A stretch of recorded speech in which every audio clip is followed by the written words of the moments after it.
TV ముందుగా headlines చూద్దాం. ప్రధాని మోదీ అమరావతి పర్యటన. ఢిల్లీలో భారీ వర్షం, పలు విమానాలు ఆలస్యం.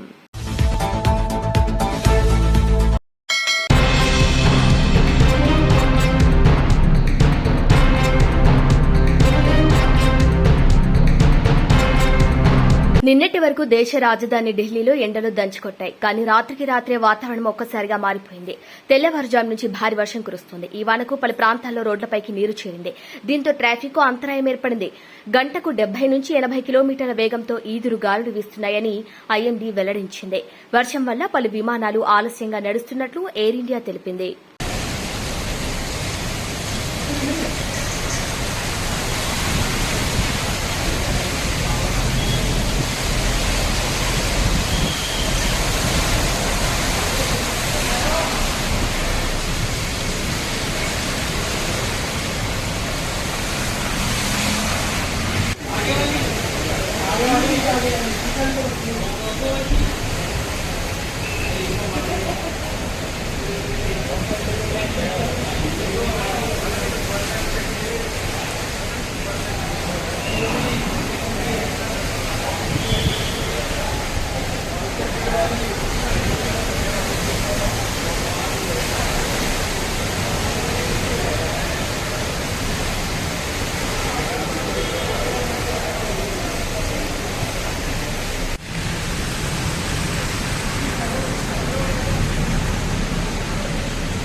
జగిత్యాల జిల్లా గొల్లపల్లి మండలం శ్రీరాములపల్లి గుట్టబోరుపై గత 2 రోజులుగా ఒంటరిగా ఉంటున్న వేల్పుల భూదమ్మ అనే వృద్ధురాల్ని శిశు సంక్షేమాధికారులు అచేతన స్థితిలో పడి ఉన్న ఆమెను సఖీ సెంటర్ కు తరలించారు.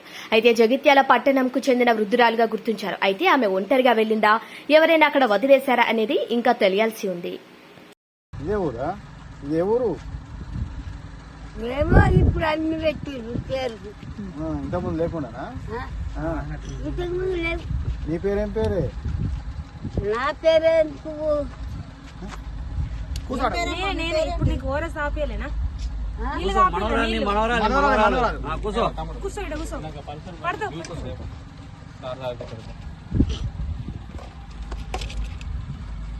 అయినా 2-3 రోజులు నీళ్ళు లేకుండా ఏం లేకుండా ముసలిదాన్ని బాగా గట్టిపోతూ కూడా అవుతుంది వస్తుంది. ఇంత చెప్తుంది చూసారు 4 రోజుల క్రితం మాట్లాడించేసి తెలియదు. ఈతన మబ్బున దొడ్డుకు భయపడుతుంది. మాటలు భయపడతారు.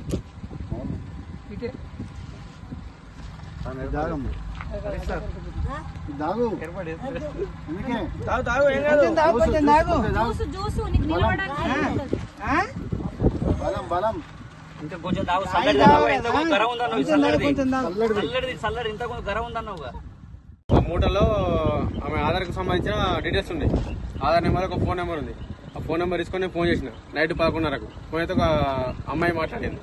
మాట్లాడితే మరి ఇట్లా ఈ అమ్మాయి పేరు ఏదో పేరు భూదావా మరి ఇట్లా మీకు ఏమైతే మీ ఆధార్ నెంబర్లో మీ ఫోన్ నెంబర్ ఉందని మాట్లాడితే ఆమె అని చెప్పింది అంటే మా పక్కన ఇల్లు ఆమె వాళ్ళ బిడ్డ నర్సింగపూర్ అని చెప్పింది. నర్సింగపూర్ అయితే మరి అలా బిడ్డ నెంబర్ ఇవి నేను మాట్లాడతాను నేను చెప్పిన. అయితే బిడ్డ నెంబర్ లేను, బిడ్డ పేరు చెప్పు, ఆ ఎంపీటీసీ మాకు తెలిసిన అతనే, నేను మాట్లాడతాను నేను చెప్పిన. అంటే ఆమె అంటే నాకు తెలియాలి బిడ్డ పేరు అని చెప్పింది. మరి ఎట్లా ఇది ఉన్నది పొద్దున వేసుకోతారా మరి ఎట్లా అంటే ఇక పొద్దు వాళ్ళ దాకా మీరు ఉంచుకోరి, అన్నం పెట్టుర్రి అన్నాక మేము అన్నం పెట్టినా తిన్నది. మా ఇంటి దగ్గరే వండుకున్నది. పండుకున్న అయితే పొద్దున అయితే వెళ్ళిపోయింది. అలా బిడ్డకు ఫోన్ అయితే ఏ రెస్పాండ్ లేదు. అలా బిడ్డ నెంబర్ ఇవన్నా ఇవ్వలేదు. ఏం లేదు. ఈ ముస్లిం అడిగిన మీది ఎవరు అంటే మాది ఫస్ట్ సత్యన్న ఇది అని కూడా ఏదో వేరే చెప్పింది. బొంకు సత్యన్న ఇది అని చెప్పింది. చెప్పినా కానీ నేను బొంకు సత్యన అంటే మాకు సర్పంచ్ వేరే ఉంటే నేను మా వాళ్ళకి ఫోన్ చేసిన. ఇట్లా కాదని చెప్పినాక ఇస్లాంపూర్ ఆధార్ కార్డు వేసి ఇస్లాంపూర్ ఐదు ఉన్నాక నేను పోయేసి మాట్లాడినాక తెలిసినాక నాడినా అమ్మ మరి నీకు ఏంది పరిస్థితి అంటే నా పేరు బిడ్డ 1 ఎకరం భూమి ఉన్నది, ఎక్కడ ఉందంటే జైతల్నే ఉందని చెప్పింది. మీ బిడ్డ ఎవరంటే నరసింగపూర్ అని చెప్పింది. నరసింగపూర్లో ఎక్కడ మరి వాళ్ళ పేరు చెప్పు అంటే శ్రావంత ఏదో పేరు చెప్పింది. ఈశ్వరి పేరు చెప్పింది. మరి మీ అల్లుడి పేరు చెప్పండి చెప్పలే, ఓన్లీ బిడ్డ పేరు చెప్పింది. వాళ్ళ ఫోన్ చేసి అడిగినా కానీ వాళ్ళు ఎవరో చెప్పలే. నరసింహపురం ఎప్పుడు మాకు తెలిసిన అతను ఉన్నాడు అని చెప్పినా కానీ ఫోన్ చెప్పలే.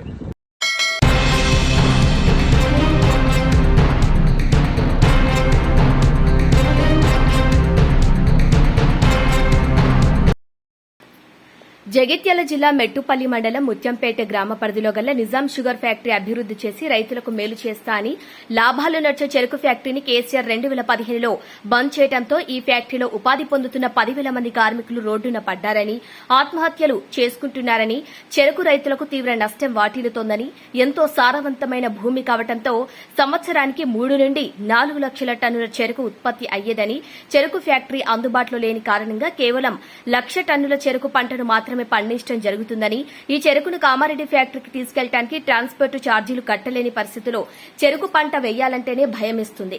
ఎన్నికల సమయంలో ప్రతి పార్టీ తమను గెలిపిస్తే చెరుకు ఫ్యాక్టరీ తెరిపిస్తామని వాగ్దానం చేస్తున్నారే తప్ప ఏ ఒక్క నాయకుడు తెరిపించడం లేదని, కాంగ్రెస్ అధికారంలోకి వస్తే 6 నెలల్లో ఫ్యాక్టరీ తెరిపిస్తామని మాట ఇచ్చి కనీసం మరమ్మతులు కూడా ప్రారంభించలేదని ఆవేదన వ్యక్తం చేశారు.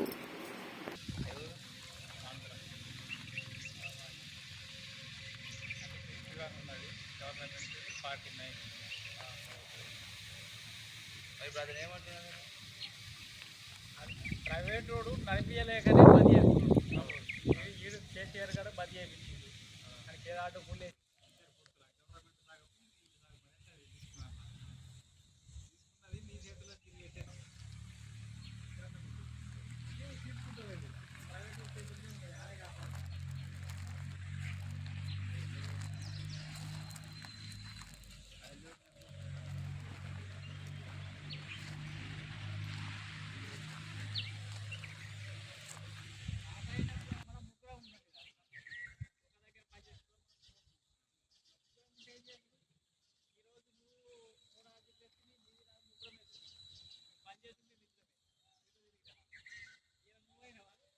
రేపు మళ్ళా నేను తర్వాత ఆయన పోతాడు.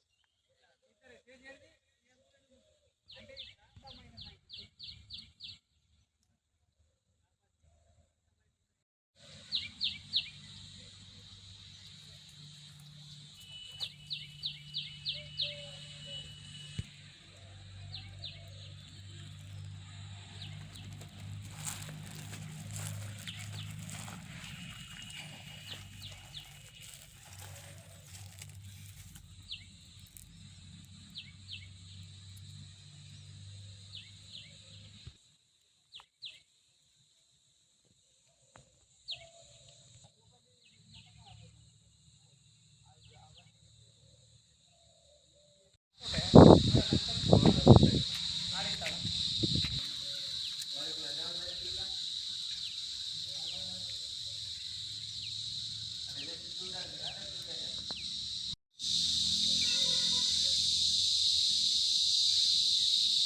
సిద్దిపేట జిల్లా మిర్దొడ్డి పోలీస్ స్టేషన్లో పనిచేసే home guard Santosh Goud bike accident case విషయంలో పోలీస్ స్టేషన్లో కేసు నమోదు కాకుండా చూసుకుంటానని 10,000 డిమాండ్ చేయగా బాధితుడు ఏసీబీ డీఎస్పీ సుదర్శన్ బృందం హోటల్లో హోంగార్డ్ సంతోష్ గౌడ్ కు డబ్బులిస్తుండగా పట్టుకున్నారు.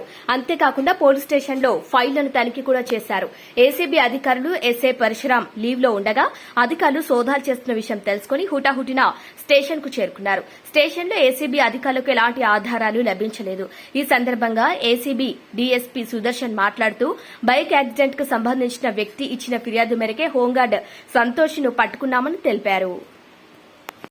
కనెక్టింగ్ కొండ మీద పోతుంటే అక్కడ సైడ్కు పార్క్ చేస్తున్న మోటార్ సైకిల్ని యాక్సిడెంట్ చేస్తారు అన్నమాట. ఆ రోజు వర్షం పడుతున్నది, బ్రేక్ కొడితే స్కిడ్ అయ్యి మైనర్గా ఆ వెహికల్కి తగ్గుతుంది. పోతుంటే వాళ్ళు అన్నారు, ఈ కంప్లైంట్ ఏం చేస్తాడంటే నేను ఆ వెహికల్ రిపేర్ చేస్తాను అని అంటే ఆయన ఒప్పుకోకుండా పోలీస్ స్టేషన్కి తీసుకొస్తున్న ప్రాంతంలో మధ్యలో మన హోంగార్డు సంతోష్ కుమార్ గౌడ్ వస్తాడనమాట. తీసుకొచ్చి ఆ రోజు ఇక్కడికి పోలీస్ స్టేషన్కి తీసుకొచ్చి 2 వెహికల్స్ ఇక్కడ పెట్టించేసి నువ్వు 15,000 ఇస్తే నేను కాంప్రమైజ్ చేపిస్తా అని చెప్పేసి అంటాడు అనమాట. అన్న ఇప్పుడు నా దగ్గర లేవు, నేను హైదరాబాద్ పోవాలా అని చెప్పేసి అతను వెళ్ళిపోతాడు. అతను మాకు అప్రోచ్ అవుతాడు 23rd రోజు, 23 ఏప్రిల్ రోజు. మేము ఈయన చెప్పేది కరెక్టా కాదా అని చెప్పేసి వెరిఫై చేస్తాం. చేసిన తర్వాత ఈ మధ్య లోపలనే మన Santosh Kumar Goud home guard Meddoddi police station call చేసి ఏమైనా పైసలు తీసుకొస్తున్నావా లేదా అని అంటే, నేను గరీబోని, నా దగ్గర పైసలు లేవు అని అంటే 10,000కు ఆయన రెడ్యూస్ చేస్తాం. అగైన్ 23rd మేము వెరిఫై చేస్తే కరెక్టే అని చెప్పేసి తెలుస్తుంది. ఈరోజు 10,000 ఇస్తుంటే మేము పట్టుకున్నాం. ఇన్స్ట్రక్షన్స్ ప్రకారం మన పోలీస్ స్టేషన్ ఎదురుగా ఉన్న హోటల్ యజమానో వర్కరో తెలియదు, అతనికి 2,000, ఎవరైతే మోటార్ సైకిల్కి డ్యామేజ్ అయిందో ఆయనకు 3,000, వర్కరో తెలియదు, అతనికి 2,000, ఎవరైతే మోటార్ సైకిల్కి డ్యామేజ్ అయిందో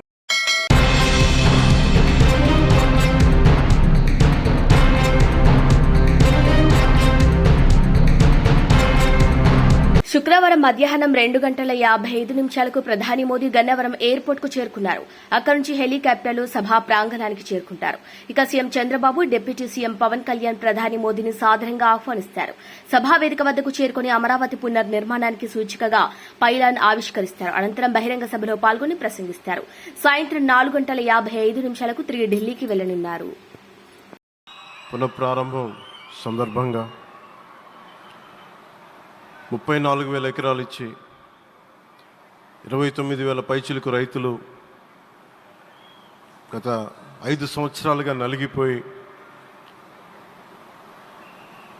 ఇక్కడికి వచ్చి రోడ్ల మీదకి వచ్చి ముళ్ళ కంచెల మధ్యలో కూర్చొని పోలీసు లాఠీ దెబ్బలు తిని కేసులు పెట్టించుకొని ఇంట్లో పెద్దవాళ్ళని కానీ చాలామందిని 2,000 పైచులకు రైతులు ప్రాణాలు కోల్పోయి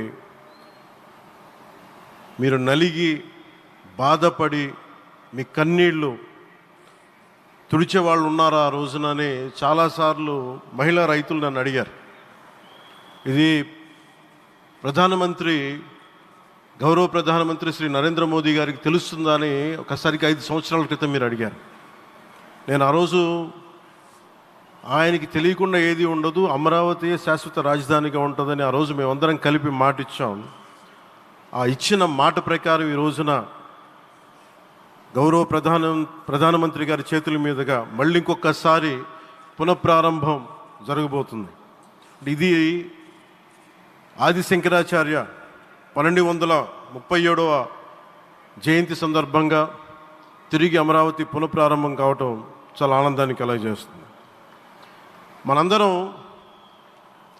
5 కోట్ల మంది ప్రజలకి సంబంధించి ఇది ఒక హబ్, ఇది సెంటర్, నర్వ్ సెంటర్. ఇది అంటే మనందరికీ సంబంధించిన ఇల్లు ఇది. మనందరం ఎవరిని అడుగుతున్నామంటే, ఒక ప్రధానమంత్రి గారు పూర్వం సన్యాసాశ్రమంలో ఉన్నప్పుడు ఆయనకి అనికేత్ అనే పేరు పెట్టారు. అనికేత్ అంటే అర్థం పరమశివుడు, ఇల్లు లేనివాడని. అలాంటి ఇల్లు లేనివాడు, కుటుంబం లేనివాడు 5 కోట్ల మంది కుటుంబాలకు, 5 కోట్ల మంది ప్రజల కోసం, ఎన్ని కోట్ల కుటుంబాల కోసం మనందరికీ రాజధానిలో ఒక నగరం నిర్మించడానికి, ఇల్లు నిర్మించుకోవడానికి ఇల్లు లేకుండా 140 కోట్ల మంది ప్రజల బాధ్యత తీసుకొని కశ్మీర్ నుంచి కన్యాకుమారి వరకు, అక్కడ కామాఖ్య నుంచి ద్వారకా వరకు ప్రపంచమే, మన దేశమే తన కుటుంబంగా చేసుకుంటూ, ఈ భారతదేశమే తన ఇల్లుగా చేసుకొని తిరిగి పునఃప్రారంభానికి విచ్చేసిన గౌరవ ప్రధానమంత్రి శ్రీ నరేంద్ర మోదీ గారికి మనస్ఫూర్తిగా మన అందరి తరపున, ఆంధ్రప్రదేశ్ ప్రజలందరి తరపున, అమరావతి రైతాంగం తరపున, ఆడపడుచుల తరపున వారికి చేతులెత్తి హృదయపూర్వక నమస్కారాలు తెలియజేస్తున్నాను. దివిసీమ తుఫాన్ వచ్చి అందరి ఆశలను తుడిచిపెట్టేసినట్టు గత ప్రభుత్వం రాష్ట్రం మరియు అమరావతి భవిష్యత్తుని తుడిచిపెట్టేసింది. అమరావతి అంటే పరదాలు, సెక్షన్ 30, సెక్షన్ 144 మాత్రమే గుర్తుకొచ్చేలా పనిచేశారు. నువ్వు ధర్మం కోసం నిలబడితే ధర్మం నువ్వు నిలబడేలా చేస్తుంది అనే విధంగా ఆ రోజున అమరావతి రైతులు, రాష్ట్ర ప్రజలు ఈ ధర్మ యుద్ధంలో విజయం సాధించారు. రైతులు ఇచ్చిన 11,000 ఎకరాల భూమిని త్యాగం చేసి వారి సంకల్పం 33,000 ఎకరాల భూమిని త్యాగం చేసి వారి సంకల్పం ఫలితంగా ఈ రోజున ఆంధ్రప్రదేశ్ రాజధాని ఆవిర్భవించింది.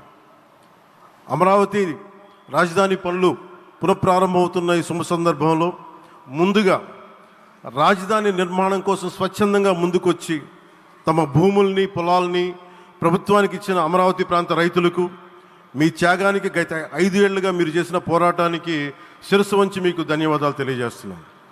గత 5 ఏళ్లుగా రాజధాని నిర్మాణం నిలిచిపోయి రాజధాని తరలిపోతుందనే సమయంలో రోడ్ల మీదకు వచ్చి 5 కోట్ల ప్రజల తరపున రైతులు, మహిళలు, విద్యార్థులు చేసిన పోరాటం, మీరు పడిన అవమానాలు, మీపై పడిన గాయాలు ప్రతి ఒక్కటి మా మనసులో ఉంది.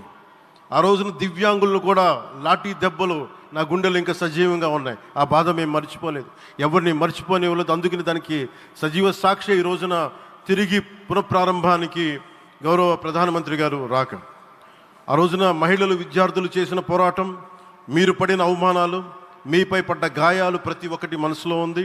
మీ త్యాగాన్ని మేము మర్చిపోం. మీరు చేసిన త్యాగానికి జవాబుదారీగా ఉంటాం. బాధ్యతగా అమరావతి నిర్మాణం జరిగేలా సాయశక్తుల ఈ కూటమి ప్రభుత్వం కృషి చేస్తుంది. అమరావతి రైతుల త్యాగాలను హృదయపూర్వకంగా స్మరించుకుంటూ వారి ప్రతినిధులుగా ఇక్కడకు విచ్చేసిన రైతులకి నా ప్రత్యేక నమస్కారం. ఈ పోరాటంలో వారికి ప్రతినిధులుగా సన్మానం అందుకుంటున్న మహిళా రైతులు పాత్ర, ప్రత్యేకించి అమరావతి మహిళా రైతుల పాత్ర చాలా అభినందనీయం. మీరు ఎంత నలిగారు, మీరు ఎంత రోడ్ల మీదకి వచ్చారు. మగవాళ్ళు ఆపేస్తే ఆడపడుచులు బయటకు వచ్చి తిరిగి పౌరుషం చూపించారు, ఆంధ్ర పౌరుషాన్ని చూపించారు. మీరికి నా ప్రత్యేక అభినందన. వాళ్ళు చూపిన సాహసం, సహనం అందరికీ ప్రేరణగా నిలుస్తాయి. వేదిక మీద ఉన్న నా మంత్రివర్గ సహచరులకి, గౌరవ ప్రధానమంత్రి శ్రీ నరేంద్ర మోదీ గారికి, విజనరీ అయిన గౌరవ ముఖ్యమంత్రి శ్రీ నారా చంద్రబాబు నాయుడు గారికి, సోదరులు లోకేష్ గారికి, గవర్నర్ గారికి ప్రత్యేకించి నా హృదయపూర్వక నమస్కారాలు, ధన్యవాదాలు తెలియజేస్తున్నాను. అలాగే ఇతర సహచరులకు, సభకు హాజరైన వారికి, రాష్ట్ర ప్రజలకు కూడా నమస్కారాలు తెలియజేస్తున్నాను. ఇక్కడ రైతులు భూమిని మాత్రమే ఇవ్వలేదు, రాష్ట్ర భవిష్యత్తును నిర్మించే ఆశలను, విశ్వాసాన్ని ఇచ్చారు. కానీ 5 సంవత్సరాల్లో గత ప్రభుత్వం ఆ త్యాగాన్ని అవమానించింది. 3 రాజధానులు అస్తవ్యస్త విధానంతో ప్రజల విఘ్నతని, అమరావతిని అగౌరవపరిచింది. ఈరోజు ఈ వేదిక నుండి మేమందరం మీకు హామీ ఇస్తున్నాం, అమరావతి మళ్ళీ ఒక ప్రపంచ స్థాయి సర్వశ్రేష్ఠ రాజధానిగా ఆవిర్భవిస్తుంది. అమరావతి ఒక ఆర్కిటెక్చరల్ జోన్, ఒక కాంక్రీట్ జంగిల్గా మిగిలిపోకుండా జవాబుదారీతనం, న్యాయం, ప్రజాస్వామ్యానికి ప్రతీకగా నిలవాలని ఆకాంక్షిస్తున్నాను. కేంద్రంలో రాష్ట్రంలో స్థిరమైన ఎన్డీఏ ప్రభుత్వం ఏర్పడిన కారణంగా అభివృద్ధి కార్యక్రమాలు వేగంగా సాగుతున్నాయి. మేనిఫెస్టోలో ఇచ్చిన హామీలన్నీ దశల వారీగా బాధ్యతాయుతంగా అమలు చేస్తున్నాం.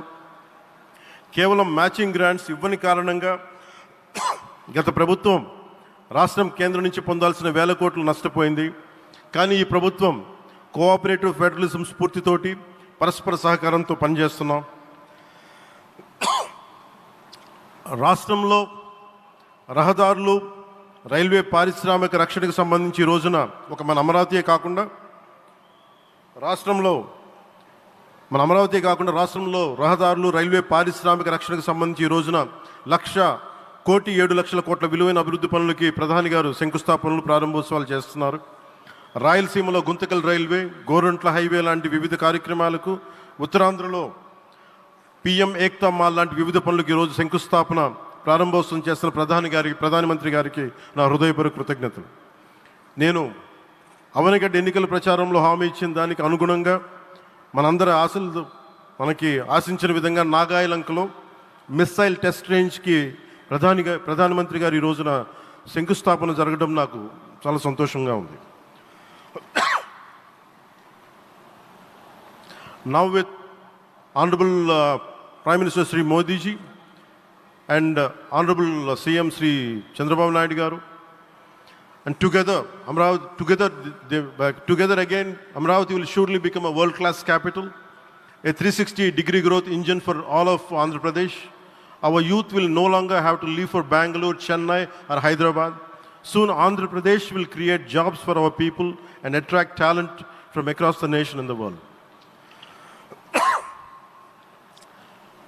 దీనికి అమరావతికి ప్రత్యేకించి ఒక వ్యక్తిని మనం స్మరించుకోవాలి. రాళ్లల్లో రప్పల్లో ఒక మహానగరాన్ని చూసిన వ్యక్తి, ఒక 20 సంవత్సరాలు ముందుకెళ్ళి చూసిన వ్యక్తి. అలాంటి నాయకులు మనందరం కోరుకున్నట్టుగా ఆయన వెనంటే ఆయన ఉండాలి, ముఖ్యమంత్రిగా ఉండాలి అని మేము ఆశించిన విధంగా ఆయన ముఖ్యమంత్రి అయ్యారు. ఆయన సైబరాబాద్ అనే సిటీని ఎలా నిర్మించారో, ఎంత అద్భుతంగా రూపకల్పన చేశారో, అమరావతి అనే ఈ క్యాపిటల్ని కూడా ఆయన అపారమైన అనుభవంతో, ఆయన దక్షతతోటి, ఆయన గవర్నెన్స్ కేపబిలిటీ తోటి, అడ్మినిస్ట్రేటివ్ కెపాసిటీ తోటి ఇది అద్భుతమైన మహానగరంగా తీర్చిదిద్దుతుంది. ఇది ఆంధ్రప్రదేశ్కే కాదు భారతదేశానికి తలమానికంగా అవుతుందని మనస్ఫూర్తిగా నేను ఆశిస్తున్నాను. అలాగే ప్రత్యేకించి ఈ రోజున మనం ప్రధానమంత్రి గారిని చాలా లోతుగా మనం అర్థం చేసుకోవాలి. ఈ రోజున కశ్మీర్లో దాదాపు 28 మందిని చంపేశారు. అలాంటి క్లిష్ట సమయంలో రాష్ట్రం, దేశం మొత్తం యుద్ధం వైపు వెళ్తున్న సమయంలో, అలాంటి కీలక సమయంలో ప్రధానమంత్రి గారు ఇక్కడికి వచ్చి లోపలంత బరువు, గుండెల్లో బరువు పెట్టుకొని వేదన ఉండి కూడా అమరావతి రైతులు చేసిన త్యాగాలను మర్చిపోకూడదని చెప్పి ఇంత ఇబ్బందుల్లో కూడా ఆయనకు వచ్చినందుకు మనస్ఫూర్తిగా ఒక్కసారి మనందరం ప్రధానమంత్రి గారికి గౌరవ సూచకంగా మనందరం కృతజ్ఞతలు తెలియజేయాలి. The Pahalgam terrorist attack has been one of the darkest days for the entire country. Even the blood was spilled in Kashmir. The blood spilled in Kashmir, it created tremors in the entire nation. And we had seen it personally, witnessed personally, the pain of the victims. For the Honorable PM Modi ji, he is leading the country through these tough times, and he assured all the citizens with stern action against the perpetrators of terrorism. I know this is very sensitive time, and Modi ji is carrying the nation's burden. Amidst this tremendous difficult moment, Modi ji still gave time and came today to Amravati. This shows his deep commitment to Andhra Pradesh, to the people of Andhra Pradesh, and we are deeply grateful to you, sir. May Lord Bhavani, మన కనకదుర్గమ్మ ఆశీస్సులతోటి వారికి బలాన్ని ఇవ్వాలి, శక్తిని ఇవ్వాలి, మనందరం ప్రార్థిద్దాం. May Lord Bhavani Mata give immense strength to our Honorable Prime Minister Modi ji to lead our nation and bless Bharat, Andhra Pradesh and Amravati. Jai Bhavani, Jai Bharat and Jai Hind.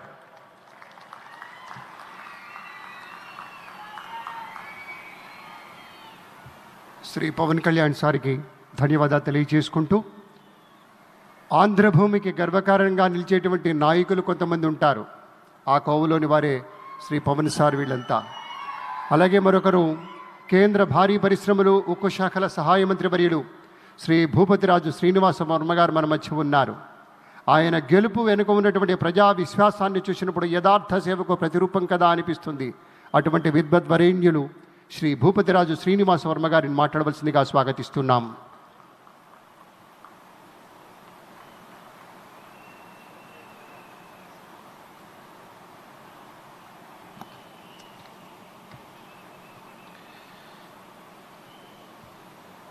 Andhra Pradesh ప్రజల కళల రాజధాని, ప్రజా రాజధాని అయిన అమరావతి అభివృద్ధి పనుల పునరుద్ధరణకు విచ్చేసినటువంటి భారత ప్రధానమంత్రి ప్రీతమ నాయకుడు శ్రీ నరేంద్ర మోడీ గారికి, ఆంధ్రప్రదేశ్ రాష్ట్రాన్ని అభివృద్ధి పందంలో నడిపిస్తున్నటువంటి రాష్ట్ర ముఖ్యమంత్రి శ్రీ నారా చంద్రబాబు నాయుడు గారికి, జనసేనాధిపతి ఉప ముఖ్యమంత్రి అయినటువంటి శ్రీ పవన్ కళ్యాణ్ గారికి, రాష్ట్ర గవర్నర్గా ఉన్నటువంటి అబ్దుల్ నజీర్ గారికి, అదేవిధంగా పునఃప్రారంభంలోకి ఇచ్చేసినటువంటి అశేష ఆంధ్ర రాష్ట్ర ప్రజానీకానికి, ఏదైతే అమరావతి రాజధాని నిర్మాణం కోసం భూములు పెద్ద ఎత్తున త్యాగం చేసినటువంటి అమరావతి రైతులకు అందరికీ కూడా హృదయపూర్వక నమస్కృతులు తెలియజేస్తూ ఉన్నాను.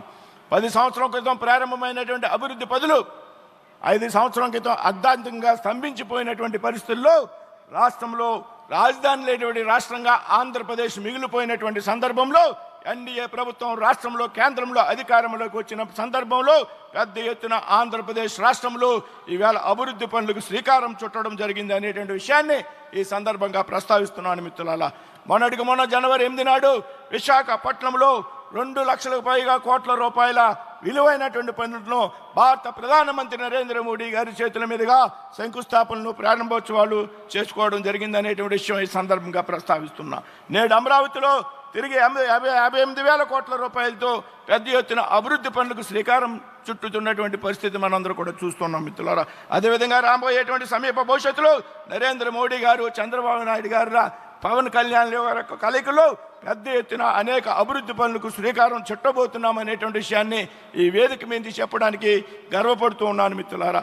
రాజధాని నిర్మాణానికి పెద్ద ఎత్తున నిధులు కేటాయించడంతో పాటు రాష్ట్రంలో రైల్వే రంగంలో 74,000 కోట్లు పెట్టుబడులు పెట్టి అమరావతిని దేశంలోని ప్రధాన నగరాలకు అనుసంధానం చేయడం కోసం దాదాపు 2,245 కోట్ల రూపాయలతో నూతన రైల్వే లైను నిర్మాణం, అదేవిధంగా విశాఖపట్నంలో రైల్వే జోను ఏర్పాటు ఇది నరేంద్ర మోడీ గారు, చంద్రబాబు నాయుడు గారి యొక్క సంకల్పం కారణంగా సాధ్యమైంది అనేటువంటి విషయాన్ని సందర్భంగా ప్రస్తావిస్తున్నాను మిత్రులారా. అదేవిధంగా పోలవరం ప్రాజెక్టు 12